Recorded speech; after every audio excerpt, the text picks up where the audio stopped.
انگریزوں کے خلاف سب سے پہلے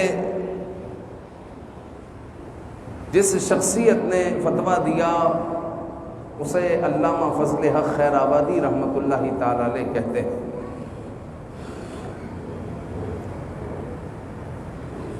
کہ جنہوں نے مصالحت کا، بات کرنے کا، رفع دفع کا فتویٰ نہیں دیا، جہاد کا فتویٰ دیا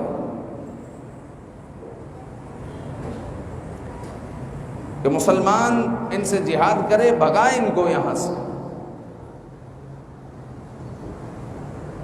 اور اس فتوے پر 500 علماء کے دستخط تھے۔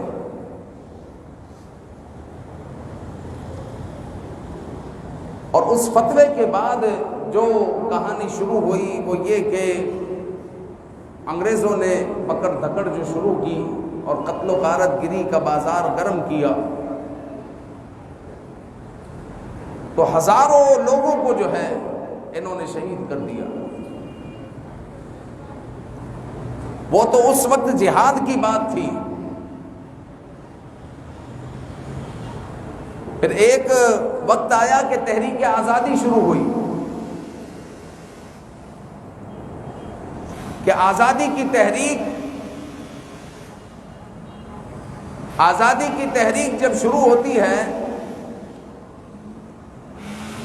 تو اس وقت جو ہے یہ جد و جہد کی جاتی ہے کہ مسلمانوں کو ایک الگ خطہ دیا جائے۔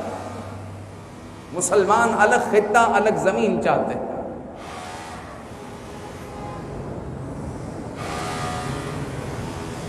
مسلمان الگ خطہ، الگ زمین چاہتے ہیں۔ اس کے لیے باقاعدہ ایک جد و جہد کی گئی، پلان کیا گیا، اور اس پلاننگ میں مسلمان ایسے ہی کامیاب نہیں ہو گئے، بلکہ وہ پلان جو کیا گیا اور جس طرح اس کی جد و جہد کی گئی، اس جد و جہد کا ایک اہم انجن، ایک اہم موڑ جو ہے منبر رسول صلی اللہ علیہ وآلہ وسلم کا،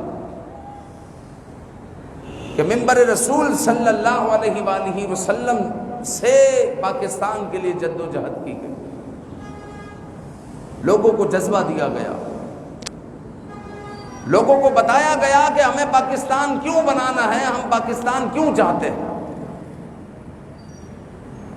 لوگوں کو دو قومی نظریہ بتایا گیا، لوگوں کے ذہن سے یہ مٹایا گیا کہ ہندو مسلم بھائی بھائی نہیں ہیں، سکھ مسلم، عیسائی مسلم بھائی بھائی نہیں ہیں، مسلمان ایک الگ قوم ہے اور کفار ایک الگ قوم ہے، ان دونوں کے نظریات الگ ہیں، دونوں کے رہن سہن الگ ہے، دونوں کے احکام الگ ہیں، مسلمان ایک الگ قوم ہے۔ اور قائد اعظم محمد علی جناح نے بھی ابتداءً یہی نعرہ بلند کیا، بعد میں وہ مسلم لیگ میں شامل ہوئے ہیں۔ اور علامہ اقبال رحمۃ اللہ تعالی علیہ نے بہت پہلے دو قومی نظریہ پیش کیا اور لوگوں کو اس بابت براگیختہ کیا کہ لوگوں کو دو قومی نظریے کی بنیاد پر جد و جہد کرنی ہوگی اور اپنا ایک خطہ حاصل کرنا ہوگا۔ پیارے بھائیوں، وہ جو خطہ حاصل کیا گیا اس کو پاکستان کہتے ہیں، اور اس پاکستان کے لیے شب لیلۃ القدر جو ہے، جو قرآن نازل ہونے کی شب ہے، اس شب کی رات 13 اور 14 اور 15 کی رات کو یہ اعلان کیا جاتا ہے کہ یہ ہے پاکستان، السلام علیکم ورحمۃ اللہ، یہ ہے پاکستان۔ یہ جو پاکستان کا اعلان ہوا ہے یہ بڑی آسانی سے نہیں ہو گیا، بلکہ اس پاکستان کے اعلان کو ہوتے ہوتے لاکھوں لوگوں نے جانیں دی ہے جب جا کر یہ اعلان ہوا، جب جا کر جو ہے یہ دنیا کے نقشے میں ابھرا ہے کہ ہاں جی پاکستان ایک الگ حیثیت رکھتا ہے، اور پاکستان جو ہے ایک الگ ملک ہے، اور پاکستان ایسے ہی جد و جہد یا بات چیت سے حاصل نہیں ہو گیا، بلکہ جب یہ اعلان ہوا اس وقت تک تقریباً 30 لاکھ لوگوں نے جانوں کا نذرانہ پیش کیا، گھر کے گھر اور خاندان کے خاندان اجڑ گئے، گھر کے سارے جوانوں کو گھر کی عورتوں کے سامنے مار دیا گیا ہو اور عورتوں کی عزت محفوظ نہ ہو، تو اندازہ تو لگائیں کہ وہ کیسا قیامت صغریٰ والا معاملہ ہوگا۔ ان ہندوؤں نے اور سکھوں کے ساتھ مسلمانوں کے ساتھ یہ کیا ہے، ہندوؤں اور سکھوں نے مسلمانوں کے ساتھ یہ کیا ہے کہ سب کے سب مردوں کو مار دیا اور عورتیں محفوظ نہ رہی، پھر عورتوں اور بچوں کو بھی مار دیا۔ تو خاندان کے خاندان اور گھر کے گھر ہمارے اجڑ گئے ہیں۔ جب جا کر یہ اعلان ہوا ہے کہ السلام علیکم، یہ ہے پاکستان، علماء نے قربانیاں دی ہیں، جن علماء نے مسجدوں میں رہ کر اعلان کیا ہے کہ لوگوں تمہیں پاکستان کے لیے جد و جہد کرنی ہے، پاکستان کے لیے تمہیں کوششیں کرنی ہے، وہ جب لوگوں کو ابھارتے کہ لوگوں کے اندر ولولہ اور جذبہ پیدا کرتے، تو دوسرے دن کا سورج نکلنے سے پہلے اس عالم کو کسی درخت کی شاخ پر لٹکا دیا جاتا، اور لوگ جب فجر کے لیے نکلتے یا پھر کام کے لیے نکلتے تو دیکھتے کہ فلاں عالم صاحب کو رات میں مار دیا گیا ہے اور سولی پر لٹکا دیا گیا ہے۔ اس طرح بنا ہے پیارے بھائیوں پاکستان۔ آج 14 اگست کو جو ہمارے یہاں پر ہلہ گلا ہوتا ہے اور 14 اگست کی رات کو ہلہ گلا ہوتا ہے، ان جوانوں کو اگر کالج میں، یونیورسٹی میں، اسکول میں بتایا جائے کہ پاکستان بنا کس طرح، جس طرح امام عالی مقام کی داستان سنائی جاتی ہے، اور امام عالی مقام کی جب داستان سنائی جاتی ہے تو ہر دل میں درد ہے۔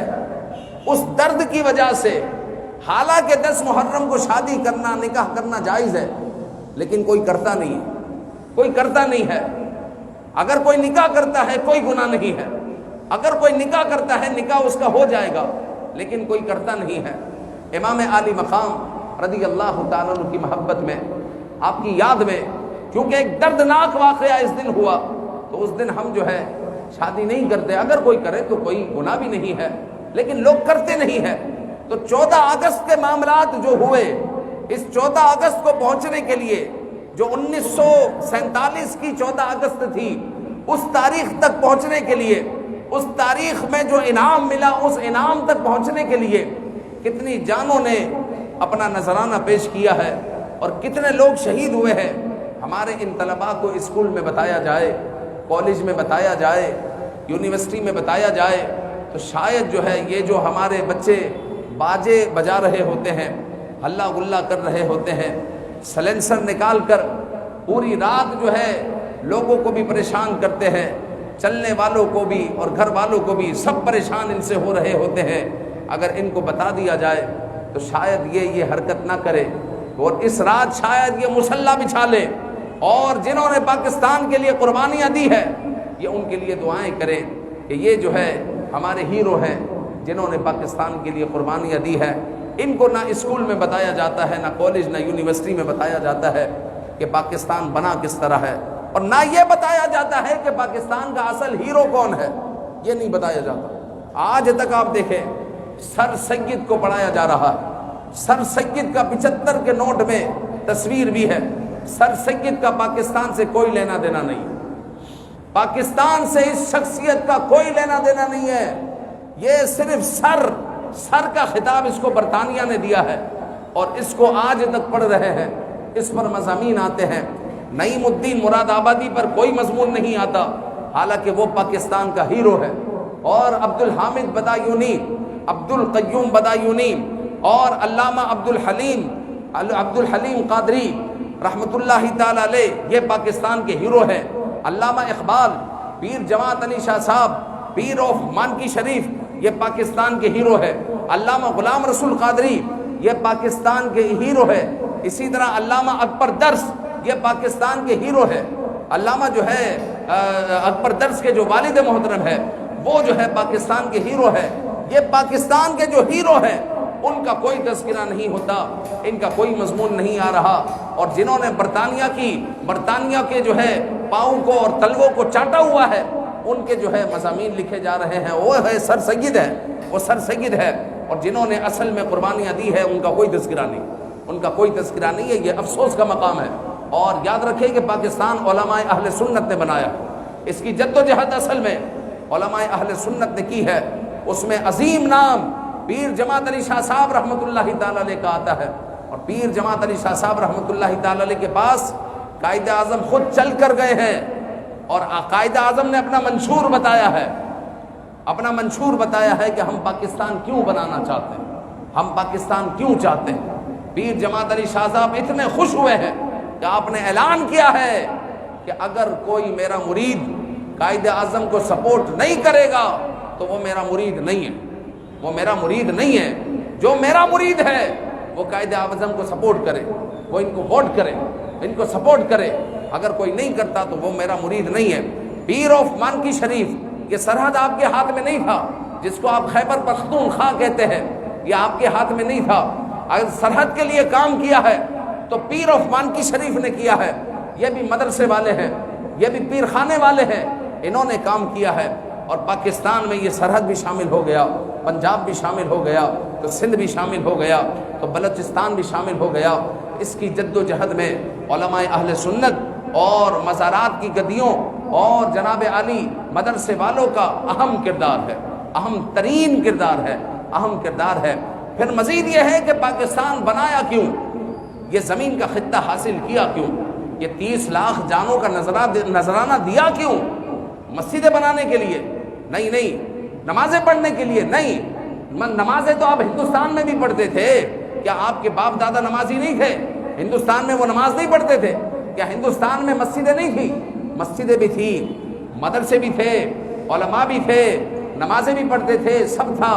پاکستان کا یہ ٹکڑا جو حاصل کیا گیا ہے، یہ صرف اور صرف نظام مصطفیٰ صلی اللہ علیہ وسلم کو قائم کرنے کے لیے حاصل کیا گیا، صرف نظام مصطفیٰ صلی اللہ علیہ وآلہ وسلم کو قائم کرنے کے لیے حاصل کیا گیا ہے، جو کہ قائد اعظم محمد علی جناح نے مختلف تقاریر میں یہ بات کہی ہے کہ ہم پاکستان جو ہے اس لیے حاصل کر رہے ہیں کہ پاکستان میں اسلامی تشخص ہوگا، اسلام کی جو ہے آبیاری ہوگی، اسلام کا جھنڈا بلند ہوگا، ہم اسلام پر اس پر عمل کریں گے اور نظام مصطفیٰ صلی اللہ علیہ وآلہ وسلم کو قائم کریں گے۔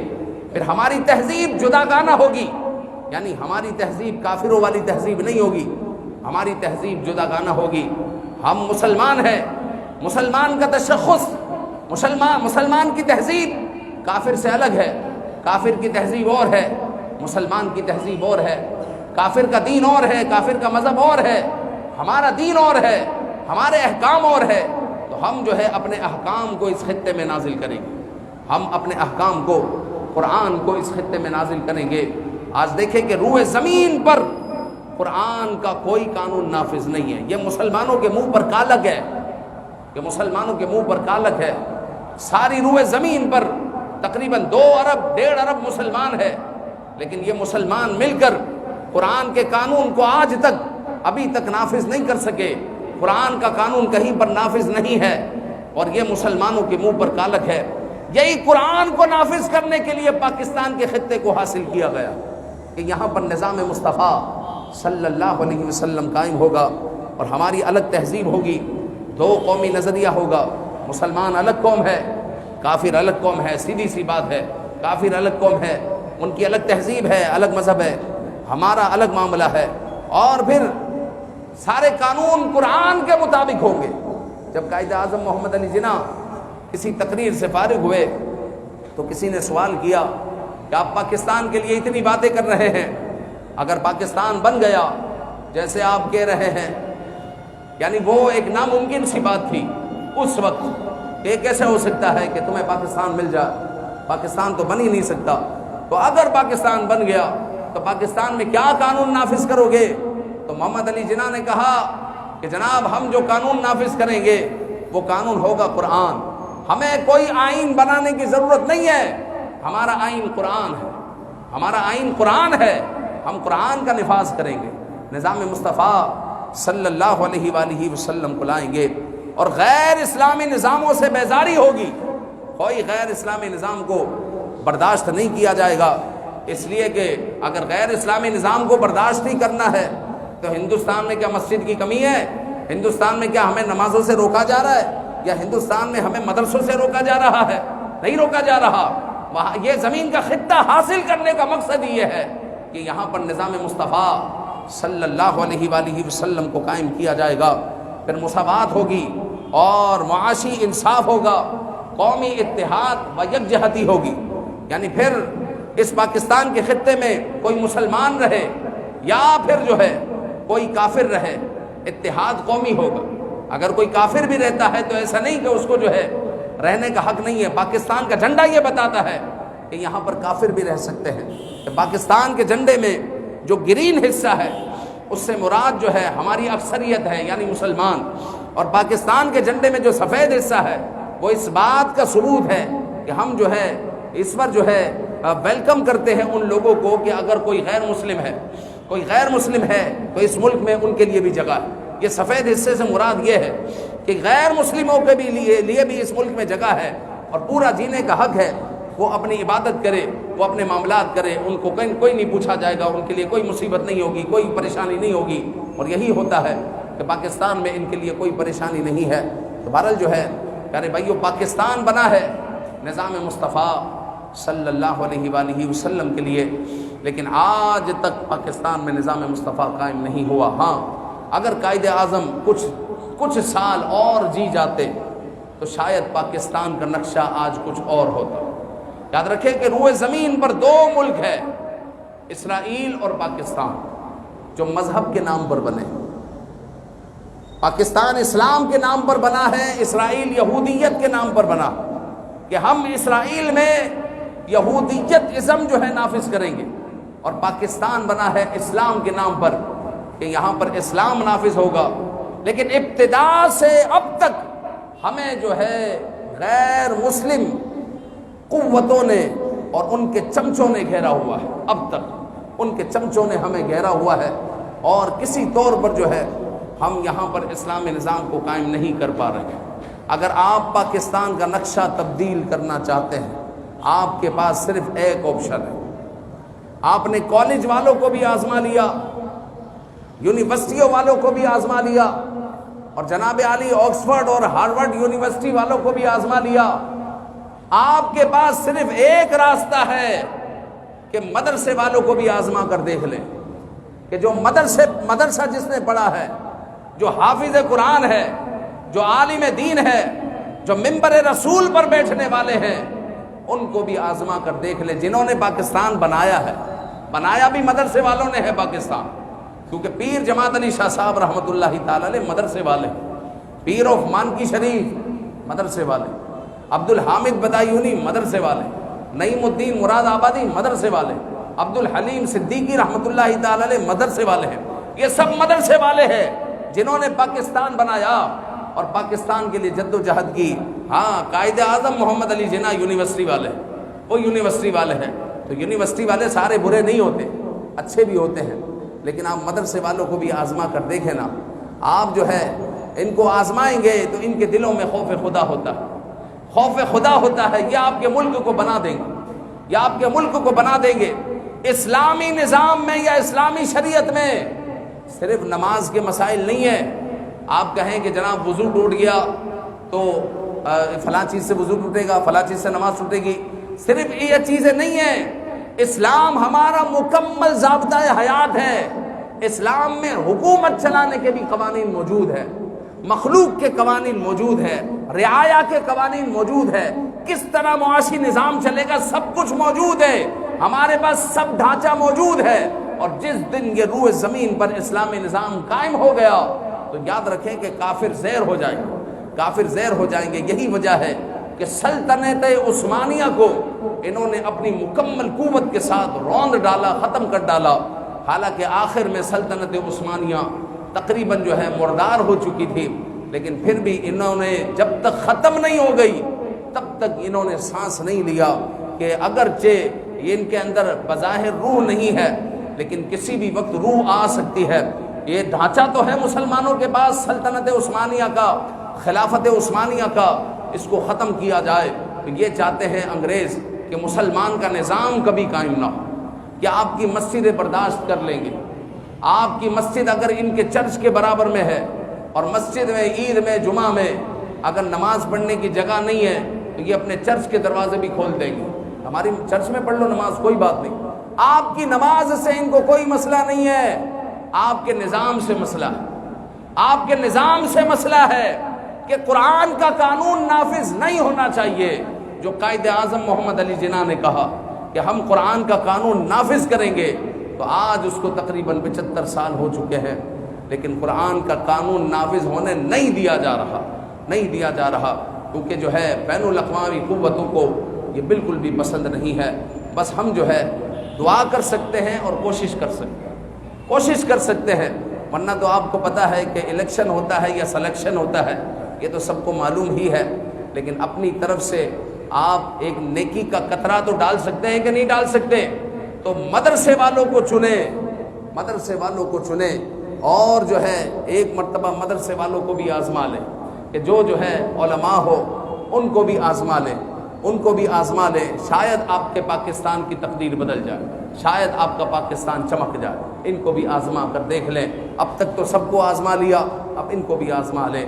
اللہ رب العزت جو ہے ہمارے پاکستان کو شاد و آباد فرمائے، حفاظت فرمائے، اور جتنے غدار ہماری صفوں میں ہے سب کو نیست و نابود فرمائے۔ آمین بجاہ النبی الامین صلی اللہ علیہ وآلہ وسلم۔